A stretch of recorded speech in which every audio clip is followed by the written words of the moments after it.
నమస్తే అండి. I'm doctor Shruti, consultant at 49 hospitals, LB Nagar branch. So IVF procedure, IVF test tube baby, ICSI, IMSI ఈ పదాలన్నీ వినే ఉంటారు. కానీ ఏది దేనికి అనేది మీకు కొంచెము డౌట్ఫుల్గా ఉండొచ్చు.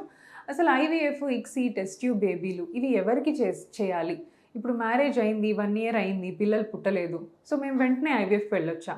సో ఇలా డౌట్స్ చాలామందికి ఉంటాయి. కొంతమంది తొందరపడతారు, మాకు వెంటనే కావాలి పిల్లలు, కానీ మాకు మ్యారేజ్ అయ్యి 2-3 months అవుతుంది, బట్ మాకు వెంటనే కావాలి, ఐవీఎఫ్ చేసుకోవచ్చా? సో ఐవీఎఫ్ ఎవరెవరికి చేస్తాము అనే దాని గురించి మాట్లాడదామండి. నార్మల్లీ ఐవీఎఫ్ చేయాలి అంటే మెయిన్ మన ఇండియాలో ఉన్న most common indication is tubal black. So 2 సైడ్లు ట్యూబ్స్ బ్లాక్ ఉంటే మనం ఐవీఎఫ్ చేసుకోవడానికి వీలుగా ఉంటుంది. సో వీళ్ళకి వేరే ఏం మనం చేయలేమన్నమాట. సో ఓన్లీ ఐవీఎఫ్ మాత్రమే వీళ్ళకి చేసుకోవచ్చు. అలాగే ఇంకొక major next most common causes low sperm count or zero sperm count. So ఎంత స్పర్మ్ కౌంట్ తక్కువ ఉంటే ఐవీఎఫ్ చేసుకోవచ్చు? Less than 5 million. మనం నార్మల్ కౌంట్స్ వచ్చేసి 15 million ఉండాలండి. 5 million కన్నా కూడా స్పర్మ్ కౌంట్ తక్కువ ఉంది, లేదా కౌంట్ ఓకే ఉండి మొటిలిటీ చాలా తక్కువ ఉంది, జస్ట్ 1%, 2%, ఇలా ఉన్న వాళ్ళకి కూడా ఐవీఎఫ్ చాలా బాగా హెల్ప్ చేస్తుంది.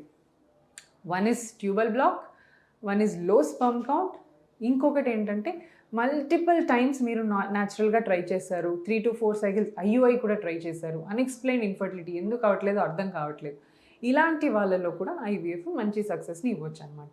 అలాగే ఎగ్ నెంబర్స్ ఆల్రెడీ తక్కువ ఉన్నాయి మీకు. సో లేడీలో మనము స్కాన్ చేసినప్పుడు ఎగ్స్ తక్కువ ఉన్నట్టుగా గ్రహించామనుకోండి, సో వాళ్ళకి మనం ఎక్కువ టైం న్యాచురల్గా ఇవ్వలేమన్నమాట. ఎందుకంటే ఎగ్ నెంబర్స్ ఏజ్ అడ్వాన్స్ అవుతున్నా కొద్దీ ఎగ్ నెంబర్స్ డ్రాప్ అవుతాయి. సో ఎగ్ నెంబర్స్ కంప్లీట్గా 0 అయ్యేలోపే మనం తొందరగా ప్రెగ్నెన్సీ ప్లాన్ చేసుకోవాలి.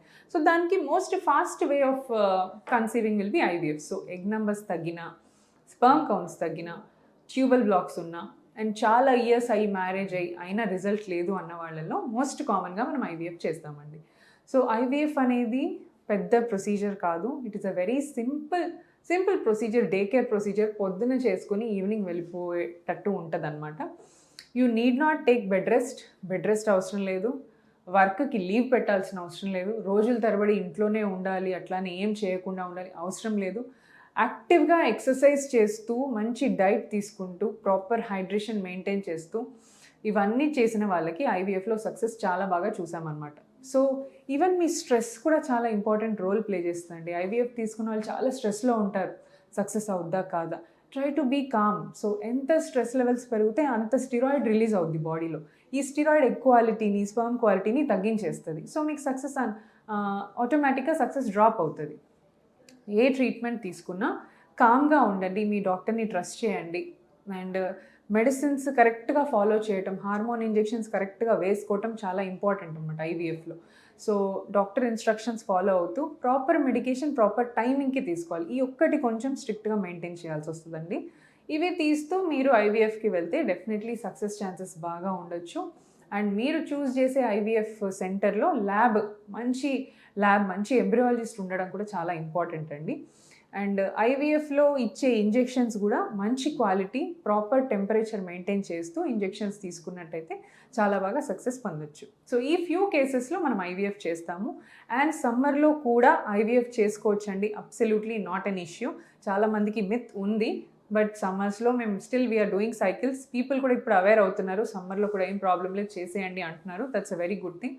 సో సమ్మర్లో కూడా IVF or any form of fertility treatments మీరు తీసుకోవచ్చు. Thank you.